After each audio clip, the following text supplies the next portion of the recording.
साथियों, एनडीए के 12 वर्षों की एक बड़ी सफलता ये भी है कि देश कांग्रेस के कुचक्र से आजाद हुआ है। कांग्रेस ने देश को लाचारगी, बेचारगी और हीन भावना के गर्त में गिरा दिया था।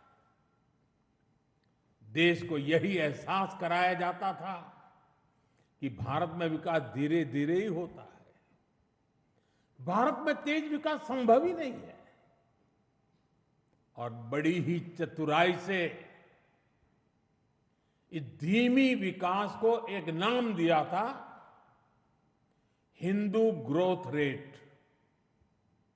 यानी कार्यशैली कांग्रेस की, दायित्व कांग्रेस का, विफलता कांग्रेस की, लेकिन कलंक देश की बड़ी हिंदू आबादी के नाम लगाया गया। जबकि असल में इस कुसंस्कृति का नाम होना चाहिए था कांग्रेस ग्रोथ रेट। इस कांग्रेस ग्रोथ रेट में ना गवर्नेंस थी, ना नीति, ना नियत और ना ही निर्णय। साथियों, पहली बार अटल जी के नेतृत्व में एनडीए सरकार आई, तब जाकर हमें एक झलक दिखी कि विकास में गति कैसे आती है।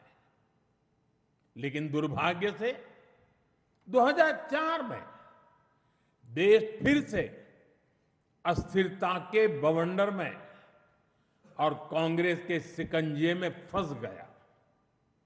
विकास तो दूर की बात है, देश को कांग्रेस ने एक के बाद एक हजारों करोड़ रुपए के घोटालों में घसीट दिया।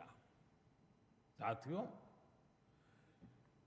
देश का भाग्य फिर तब बदला जब 2014 में एनडीए की सरकार बनी।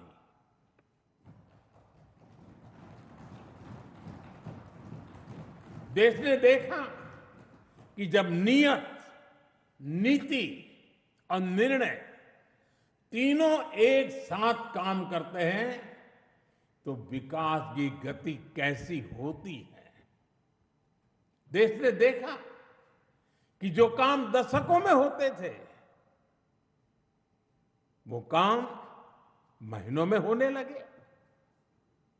2014 में 74 एयरपोर्ट से 2026 में 160 से अधिक एयरपोर्ट तक, 2014 में 1000 किलोमीटर एक्सप्रेसवे से 2026 में 6700 किलोमीटर एक्सप्रेसवे तक, 2014 में सिर्फ 5 शहरों में मेट्रो से 2026 में 20 से ज्यादा शहरों में मेट्रो तक, 2014 में 700 करोड़ रुपए डिफेंस एक्सपोर्ट से 2026 में 23,000 करोड़ रुपए के डिफेंस एक्सपोर्ट तक।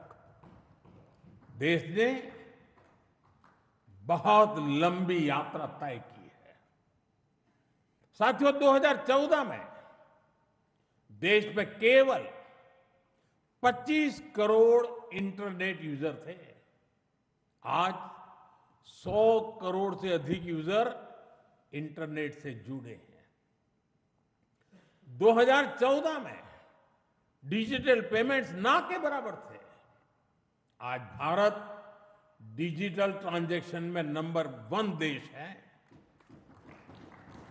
2014 में भारत अपनी जरूरत का ज्यादातर मोबाइल बाहर से मंगाता था।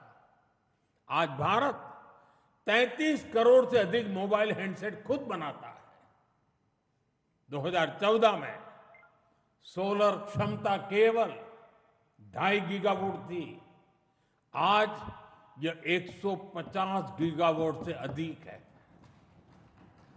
2014 में एथेनॉल ब्लेंडिंग केवल 1.5% था। आज यह 20% तक पहुंच चुकी है। 2014 में देश की एक भी सेमीकंडक्टर यूनिट नहीं थी। आज देश में बन रही 10 से ज्यादा सेमीकंडक्टर यूनिट्स भारत को आधुनिकता की तरफ ले जा रही है।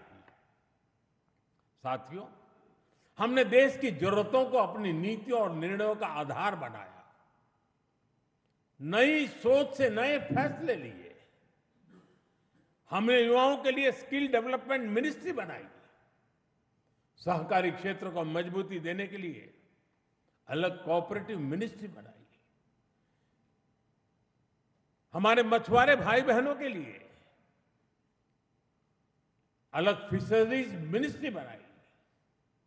हमारा फोकस क्लियर था, विकास की इस दौड़ में कोई पीछे न छूटे। साथियों, हमने दिव्यांगजनों के लिए कानून बनाया। आदिवासियों के लिए जनमन जैसी योजनाएं शुरू की।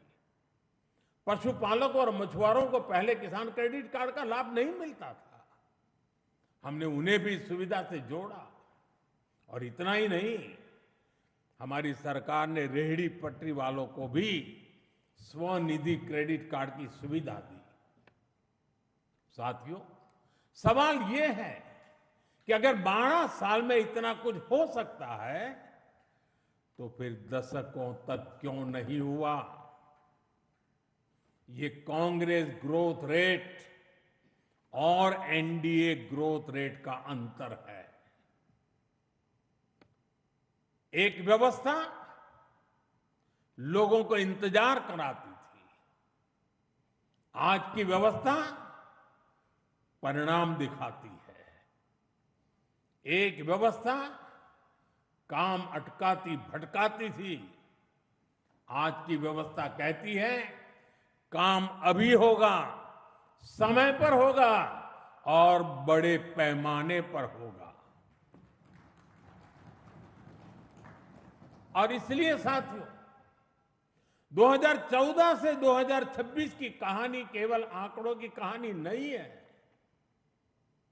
यह उस भारत की कहानी है जिसने पहली बार अपनी पूरी क्षमता के साथ दौड़ना शुरू किया है। वो भारत जो बड़े लक्ष्य तय कर रहा है और इन लक्ष्यों की प्राप्ति के लिए जी तोड़ मेहनत कर रहा है।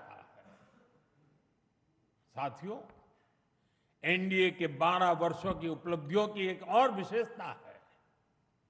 हमें ये उपलब्धियां वैश्विक अस्थिरता और अशांति के दौर में हासिल हुई है। एक स्थिर सरकार होने का लाभ क्या होता है, ये बार बार इस दौर ने साबित किया है।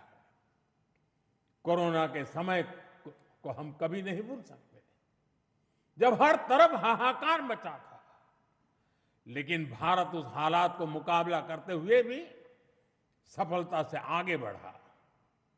साथियों, दुनिया के बड़े बड़े देशों की अर्थव्यवस्थाएं संघर्ष कर रही है, तब भी 2025-26 में भारत ने 7.7% की ग्रोथ रेट हासिल की है।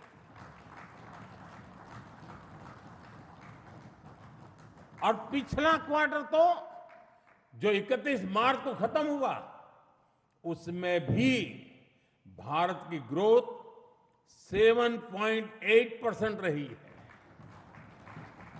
ये सफलता इतनी आसान नहीं है दोस्तों। हम फ्रेजाइल 5 के कटघरे से बाहर निकलकर आज दुनिया की तेज गति से आगे बढ़ने वाली अर्थव्यवस्था बन चुके हैं।